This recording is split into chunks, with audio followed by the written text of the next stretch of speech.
As Tom's drinking got worse, I wasn't having friends over. I wasn't inviting the friends of my kids over to keep it a secret and to hide the drinking.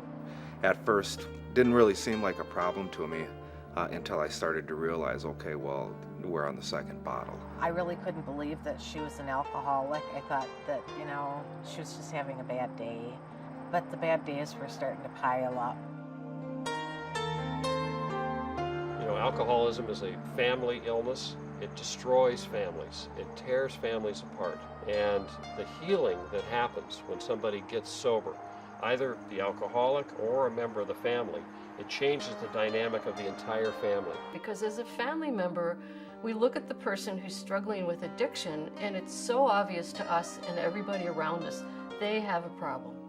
And we don't get that how we are reacting to them or our efforts to help them are actually creating problems in our own lives. When we opened the retreat, we realized right away that we needed to do something for the family of the guests that are coming to the retreat. When families arrive here for the family program, not only do they not want to come, but they're really confused, angry, scared, tired, exhausted. But we haven't given up hope because we come. My sole focus became getting Tom to stop drinking. That was all I could think about. I ended up feeling like a failure because that was the one thing that was most important to me and our family. And I wasn't able to do it. I always in my mind would think I would quit on a Monday. Those Mondays came and went, and it was always, well, maybe next Monday I won't drink. We'll try next Monday. The next Monday came, oh, maybe it'll be next Monday. So it was just a progression that never stopped.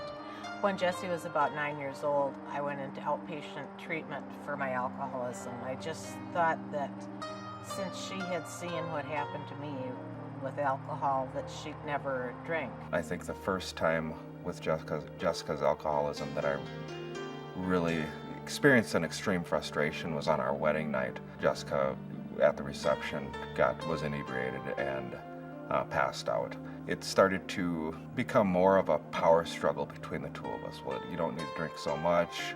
How about if I just drink when we go out? Well, it frustrates me when you drink.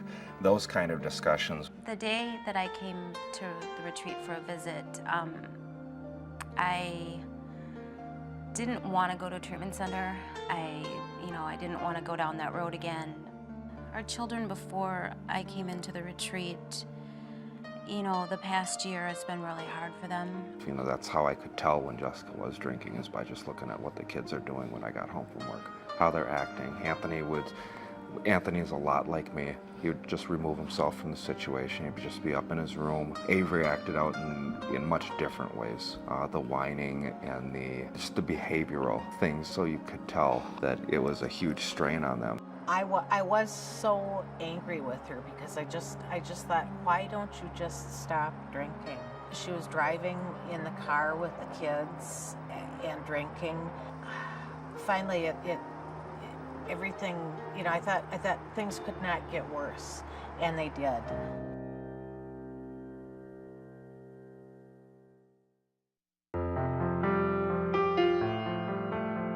Research has shown that the most effective thing you can do to support long-term recovery is to involve the families in the recovery process.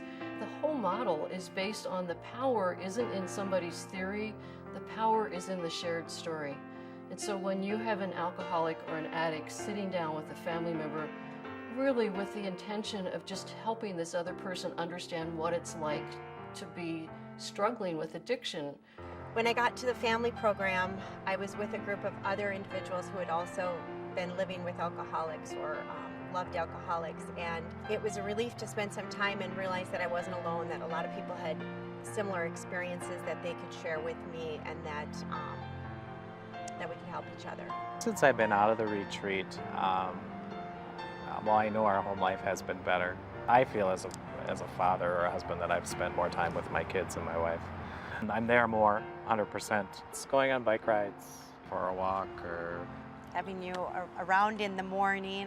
Tom used to sleep in quite late on Saturdays, and now he's up and can be involved in whatever we're doing. Well, I still can't get up that often, but You get to see people change. You know lives are changed. You know that when the retreat guest leaves here and goes home to their family that's gone through the program, things are going to be different. There's a possibility that didn't exist before the families came and got help. And I think that that's one of the biggest things, and I'm just so appreciative for it, that the retreat teaches its family or its members, is that, you know what, there's a different way for you to lead your life. There's a different way to look at things. I got my dignity back being here. They treat you with respect, that you're a loving, wonderful human being, and it's not the end of the world, that it's more of a beginning. I watch the life flow through my wife, and I watch her live her life, and it just lets me know that she's in a place, and that together we're in a place. We're going to be able to take on what life throws at us.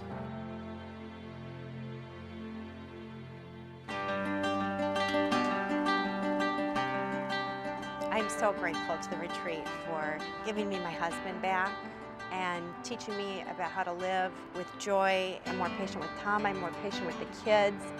I'm so much happier now.